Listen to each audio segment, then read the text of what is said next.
Greetings everyone, Pete Pardo here from Sea of Tranquility. Welcome to another edition of Ranking the Albums. Today we're going to take a look at the kind of short, catalog of jazz fusion band Elements. Some of you might be saying, Elements? Never heard of them. Well, Elements was formed by two members of the Pat Metheny Group, fretless bassist extraordinaire Mark Egan and drummer Danny Gottlieb. They put together the band Elements in the early 1980s, released their debut self-titled album in 1982. They've got 6 studio albums altogether. They got a bunch of live releases too. I've got 4 of the 6 on actual CD. I don't have 2 of them. Had them back on cassette. Yes, remember those? Back in the day, and just never replaced them on CD, but would love to get them. But they're long out of print and pretty pricey if you're going to track them down. So, besides for Mark Egan and Danny Gottlieb, a lot of different folks have kind of come and gone through the Elements band over the years.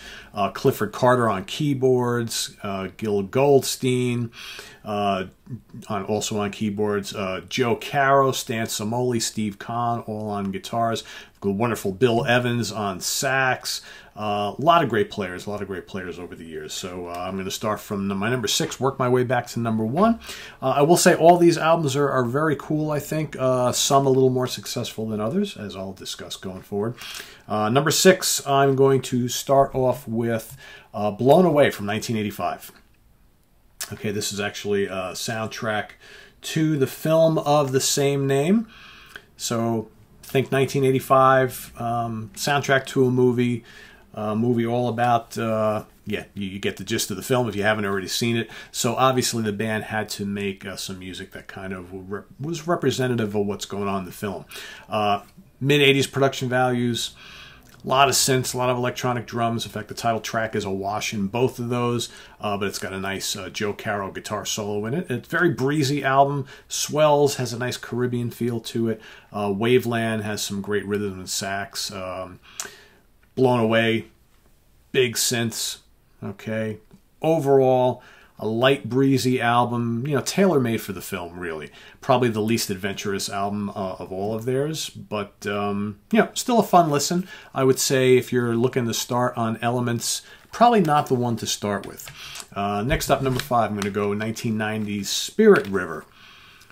Okay, this one right here. So this album has on it a wide assortment of guests in addition to Mark Egan and Danny Gottlieb. You got Bill Evans, Clifford Carter, Stan Samoli, Mitchell Foreman,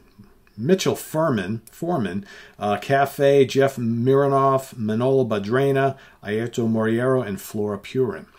So some good stuff on here. Streets of Rio, a lot of groove. Big soaring Bill Evans sax solo.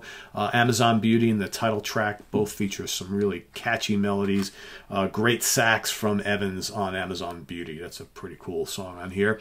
Puerto Sagua, a lot of Latin jazz flavors. Flora Purin guests on vocalizations on that song. Of course, Flora has played with many, many people over the years.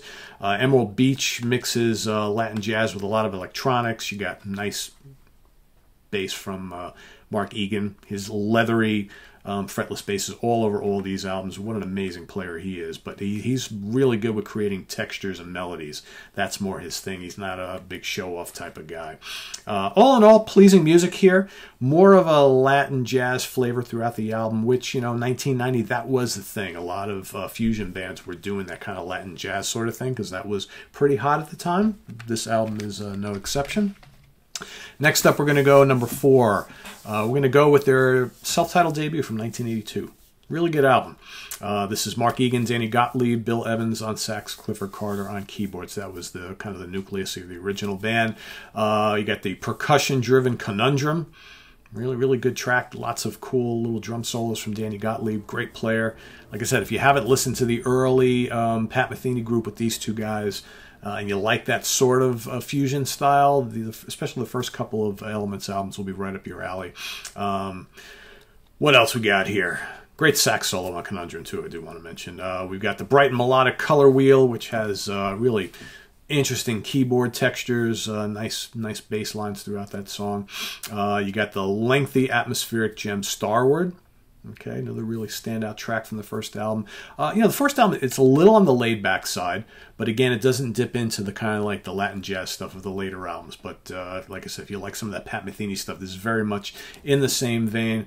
Great musicianship, great melodies. For me, I'm just kind of missing the guitar from which come on the later albums. You know, the first two albums were without guitar player, and then they would start to incorporate guitar work later on. But still, a really good album. Kind of is the perfect segue into the next pick, which is the second album, Forward Motion, from 1984. All right, you got Romper Room, a lot of cool electric piano and sax on that particular track. You got Egan's fretless bass lines are all over Spiral. That's a really gorgeous track. You got the meditative, soothing title cut. All right, the haunting synths of Baby Bossa, and then one of my favorite tracks from the early part of the catalog, Heart Lake.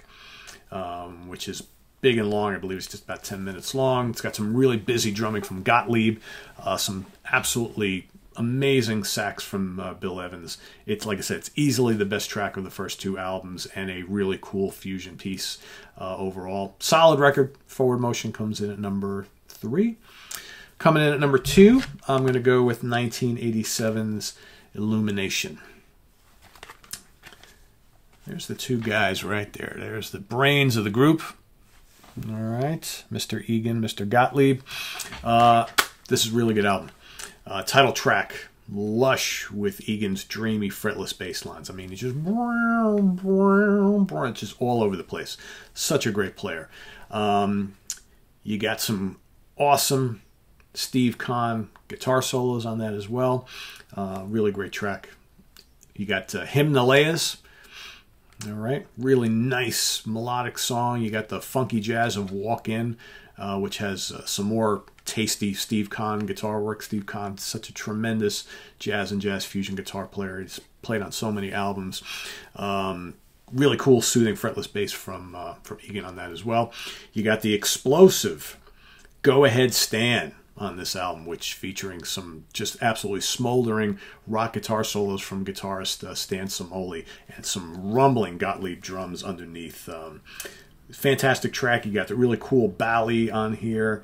Mandala, also a really nice piece. Title track, like I mentioned, just really, really strong album.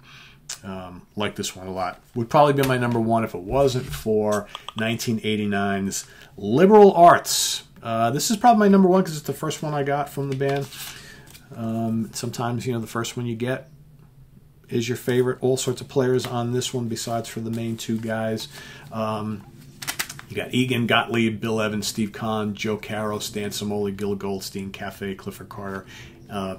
Big group. Got lots of guitar players on this one. You got Amber Lynn, really memorable. The title track contains a really cool melody, tasty Joe Caro guitars. Underwater has those velvety smooth Egan fretless bass lines. American Hope is a lot of fun. What else? Coral Canyon, absolutely gorgeous piece. Really memorable melodies on that. Michelle's Dance, FB 206, a winner of an album. I would say if you're going to explore the Elements catalog, I would start with these two, but you know, you get the first two as well, Elements and Forward Motion, if you can find them. You can probably go stream them somewhere, but good luck finding a CD. You can still find LPs out there and cassettes, but yeah, I would say these two are easily my favorites, Liberal Arts and Illumination. Great stuff. Very, you know, if you kind of like your jazz fusion, less of the real busy soloing sort of thing, and you like more of like an ensemble playing with some lots of really, you know, soothing melodies, and man, if you love fretless bass, can't not like these albums. So I dig these guys. Been listening to them for many years. I remember seeing them live, geez, probably like 88 or 89 out in Long Island, I think in Huntington at the old Intermediate Arts Center, is that what it's called? For all of you Long Island folks, I forget the name of the place. It's a million years ago. I was living in Long Island for a couple of years, and they played there. Man, amazing stuff. Amazing stuff. So there you have it. If you're an Elements fan, rank them as you like them. I do want to mention, you can also, they got some live stuff, right, too. But Untold Stories Live is also a lot of fun. This is from, I believe, 96. Right, yeah, and it's got, you know, Untold Stories, Valley Hymn, Eastern Window, Heart Lake, 1,000 words, Starwood and Beyond words. So it's got like some older tracks and some new stuff and some Mark Egan solo tunes on here as well. So yeah, and this is Egan, Gottlieb, Gil Goldstein, and Dave Mann playing on this particular one. So this, I think, is the last thing that was released from the band. They haven't put out a studio album in quite a long time, although they do play live from time to time. But check that out as well. There you have it, everybody. Visit us on the web at www.seaoftranquility.org. We're on Facebook. We're on Twitter. Of course, we're here on YouTube all the damn time. Thanks for watching. Again, if you haven't heard Elements, please go out and listen to some of their music. I think if you're a jazz fusion fan and you haven't checked out Elements, you would probably dig these guys. Really, really cool band. Great musicianship, great melodies, good songwriting, and I dig them. So see you guys real soon. All right, take care, and tune in tonight to In the Prague Seat, where it's all about love for the keyboard players. So stay tuned for that. I am Pete Pardo. Catch you later. Bye-bye.